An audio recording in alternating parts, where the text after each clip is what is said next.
Hello everyone and welcome back to Miss Contreras Math. I am Miss Contreras. I am sorry for the wait between my uploads. I've gotten busy with school being back in session, but I wanted to go ahead and put out a division of whole numbers video because next week with my own students we are getting into these lessons as well. So I am going to be showing two different strategies that I use with my students, one being the traditional algorithm of division, which is how I was brought up learning and how I'm sure most of your parents and teachers were brought up with using. And then the other will be the box method division, which is just an easier layout that a lot of students have more ease with following and knowing what to do on the next steps. But I'm also going to be showing you a method that I use either way, no matter which division strategy you decide to use, and it's called the Tic-Tac-Toe, which I know other teachers have used this as well. We may all just call it something different, but this is an important strategy to use to help us not get caught up in the multiplication side of division and to help us keep our division on track, because we would have already gotten the multiplication out of the way. So without further ado, we're going to go ahead and get started. So as you can see, I've already set up a problem for us, 5,265 divided by 15. So before I even begin my division problem, I'm going to set up what I call the tic-tac-toe, or you could call it the hashtag, whatever you decide to use. But we do this before every division problem in my class. And it's just the strategy of, I'm going to bring my thickness down just a little bit.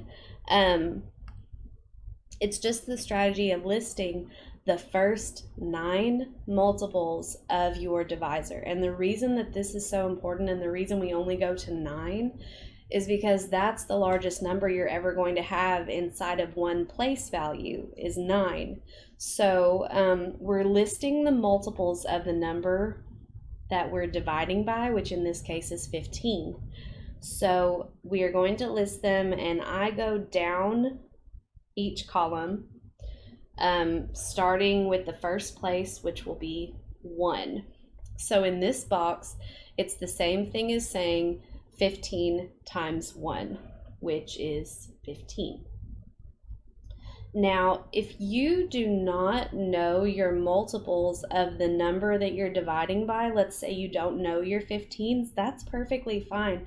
The beauty of this tic-tac-toe is that the way you get from one box to the other is by multiplying, which is just repeated addition. So if I don't know my 15s, I can just add 15 to get to the next box. So in this box right here, it should be whatever the multiple of 15 and 2 are. So 15 times 2 is 30, or 15 plus 15 is 30. In this box, it's the same thing as saying 15 times 3, but again, if you don't know 15 times 3, you can say 30 plus 15, and you'll get the same answer, which is 45. Then I go up to the next box. If I don't know my 15 times 4, then again, 45 plus 15, 60. 75.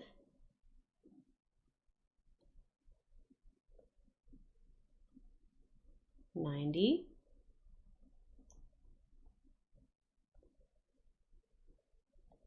105,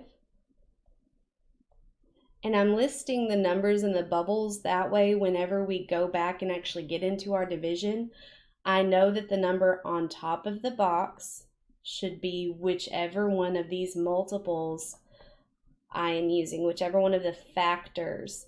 15 times what gave us that number.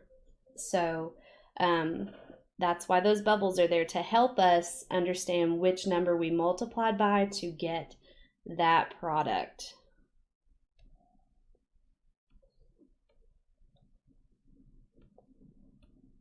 Okay, so now that my tic-tac-toe is filled out, we are ready to set up this division problem.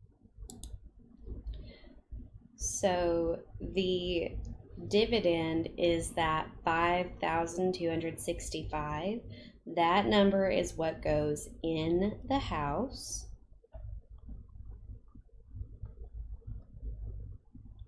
And when I say house, I'm talking about the radicand. And when we are setting this up, the divisor, that 15 is what's going on the outside of the house. 15. Now, we teach our students to set a multiplication sign on that corner because this is a fact family. And whatever we get for the quotient, when we multiply that by our divisor, we should get what is inside of that house. So we're going to go ahead and start dividing now that we have our tic-tac-toe set up. We have all of the information we need. So whenever I ask my students, these questions that I'm hoping they ask themselves when it comes time for them to divide. So the first question we ask is, can I take 15 out of 5? Can I take 15 out of this number? And the answer is no. So what we do to remember that is we put a 0 above the 5. This keeps our place value correct as we go through this problem, and it's especially helpful for whenever we start dividing with decimals because it is so important that everything stay within the same place value. And also when you have a griddable question on a standardized test, you have to know that there's nothing in the quotient in the thousands place. All right, so let's continue. So the next question we ask ourselves is, okay, I could not take 15 from 5. Can I take 15 out of 52? Since 52 is larger than 15, the answer is yes. So we ask ourselves, how many groups of 15 can I take out of 52 without going over that number? So we look back at our tic-tac-toe. And I see that I can take it out 1, 2, 3, 4 is too much because the number that we're taking out of 52 has to be smaller than 52, and 60 is too big. So I can take 15 out of 52 3 times. So we'll put the number 3 above the 2 in 52. And 3 times 5 is 45, which I have over here in my tic-tac-toe. It's already been done for me. So I will write 45 below the 52. And when we say take away from, we are talking about subtraction because division is the process of repeated subtraction. So my next question is, what is 52 minus 45? I can't take 5 out of 2, so I regroup. This becomes 12 minus 5, which is 7. 4 minus 4 is 0. My next step is to bring down the 6. So my next question is, how many times can I take 15 away from 76 without going over that number? So I look back at my tic-tac-toe. I have 15, 30, 45, 60, 75, and 90. 90 is too large, so I back up.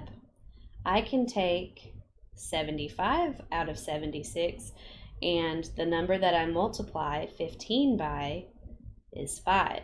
So I'll put a 5 up here. 5 times 15 is 75. I subtract and I'm left with 1. Then we bring down the 5 and I ask myself, how many times can I take 15 out of 15? And the answer, of course, is 1 time. and 1 times 15 is 15. 15 times 15 is 0, so I'm left with no remainder, and my quotient is 351. Okay, so that is the traditional algorithm for division, where you are taking each step at a time. You're bringing the leftover numbers within your dividend down, and you're repeating that process of subtracting until you end up with 0, or until you can no longer take your divisor out of what was left.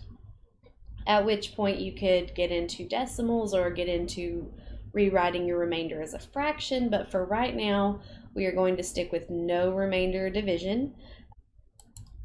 And we are going to go ahead and get on to our next strategy for division, which is what we call the box method. Okay, so this one, the setup is just a little bit different. Instead of using a house, we are going to use boxes.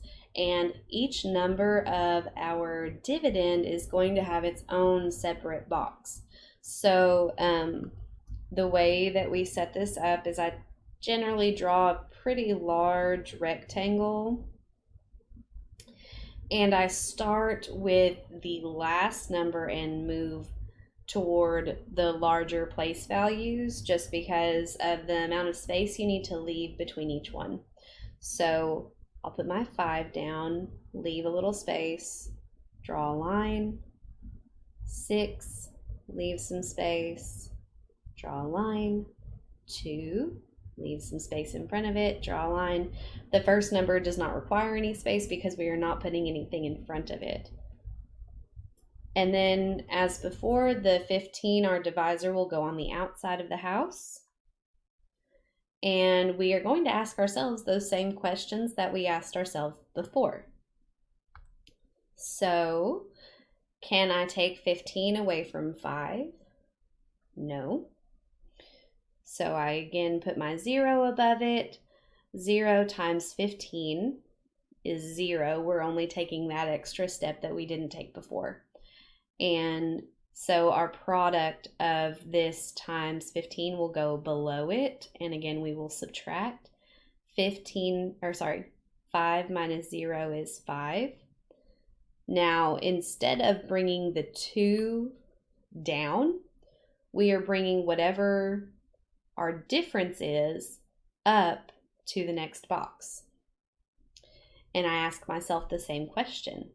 Can I take 15 out of 52? And the answer, of course, is yes. I can take 15 from 52 1, 2, 3 times. I write my number above the box. 3 times 15 is 45. So I wrote that below. And then again, I subtract. I can't take 5 away from 2, so I regroup. This becomes 4. This becomes 12. 12 minus 5 is 7. 4 minus 4 is 0, of course. So we will bring that 7 up to the next box. Can I take 15 away from 76? Yes. 1, 2, 3, 4, 5 times. 5 goes above the box. 5 times 15 is 75. 6 minus 5 is 1. I'll bring that 1 up to the last box. I can take 15 away from 15 one time. And 1 times 15 is 15. 15 minus 15 is 0. So again, my quotient is 351. My students enjoy this method just because it's a little bit more organized for them, and they can immediately see the next step of having to bring what was left over from the difference up to the next box because we left the space in front of it.